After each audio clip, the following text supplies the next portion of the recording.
அன்பு நண்பர்களே, ஜியோ ஹாட்ஸ்டார் அந்த லைவ்ல போயிட்டு இருக்குதுல, அது திடீர்னு தடங்களாகி நிக்குது. நம்ம இதெல்லாம் வேற ஒரு அப்டேஷன் மாதிரி போயிடுச்சு. அது நம்ம விசாரிச்சு பார்த்ததுல அவங்க வந்து ப்ராசஸ் கோயிங் ஆன், ரொம்ப சீக்கிரம் வரும்னு சொல்லியிருக்காங்க. உங்கள யாருக்காவது இந்த மாதிரி லைவ் கட் ஆயிருக்கா இப்ப அப்படிங்கறத கமெண்ட்ல எங்களோட ஷேர் பண்ணுங்க. அடுத்து முக்கியமான ஒரு விஷயம், இந்த தேர்ட் ப்ரோமோ யாருக்காக போடப்பட்டது அப்படிங்கறது உங்களால கண்டிப்பா யூகிச்சிருக்க முடியும்.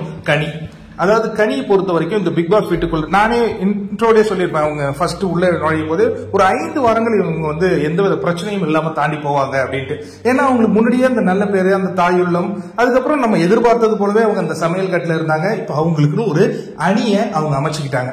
அணி அமைக்கிறதுலாம் தவறா அப்படின்னா கண்டிப்பா தவறே கிடையாது. இதுல பார்வதி சொல்ற அந்த விஷயங்களை நாம இங்க நோட் பண்ணியே ஆகணும். அதாவது என்னன்னா, நான் சொல்வதை தான் மற்றவங்க கேட்கணும், நான் சொல்வதை மற்றவங்களை கேட்க வைப்பது, தனக்கு எதிராக யாரும் இருக்கக்கூடாது. இப்படி எல்லாம் யோசிக்கிறது எவ்வளவு பெரிய விஷயம் தெரியுமா அப்படின்னு பார்வதி கலைக்கிட்ட சொல்லிட்டு இருக்காங்க.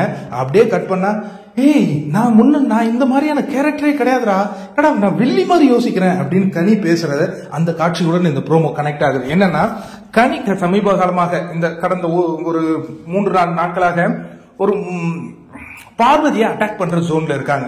அதாவது கனி, நம்ம எதிர்பார்த்த கனி என்னன்னா, இந்த மாதிரி ஒரு பழிவாங்கும் எண்ணம் உள்ளவரா அப்படின்னா நம்ம அப்படி எதிர்பார்க்கவே இல்லை. ஆனா ஒரு 3 நாட்களாக அந்த பார்வதியை அட்டாக் பண்ணணும். நீங்க யோசிச்சு பாத்தீங்கன்னா, இந்த முதல் அட்டையாக பார்வதியை எடுக்கணும் அப்படின்னு கனி சொன்ன உடனே தட்டாம செய்யறார் சபரி. புரியுதா? இந்த ஒரு விஷயத்தை தான் இந்த ப்ரோமோல நமக்கு கன்வே பண்ணிருக்காங்க. ஏன் இந்த கனிக்கு வந்து ஒரு, அதாவது இப்ப முன்னாடி அர்ச்சனான்னு ஒருத்தவங்க இருந்தாங்க, ஞாபகம் இருக்கா? அன்பு கேங்கு. ஏன் அவங்கள வந்து நிறைய பேர் வெறுத்தாங்க? அவங்க உண்மையாலே அன்பு தானே செலுத்தினாங்க. ஆனா அன்பு செலுத்தினது தப்பே இல்லை. தன் கூட இருந்தவங்க எல்லாம் அன்பு செலுத்திட்டு மற்றவங்க எல்லாரும் மேலேயும் வெறுப்ப செலுத்தினாங்க. அந்த கேடரை நோக்கி போயிட்டு இருக்காங்களோ கனி அப்படிங்கிற மாதிரி இந்த ப்ரோமோ வந்திருக்குங்க.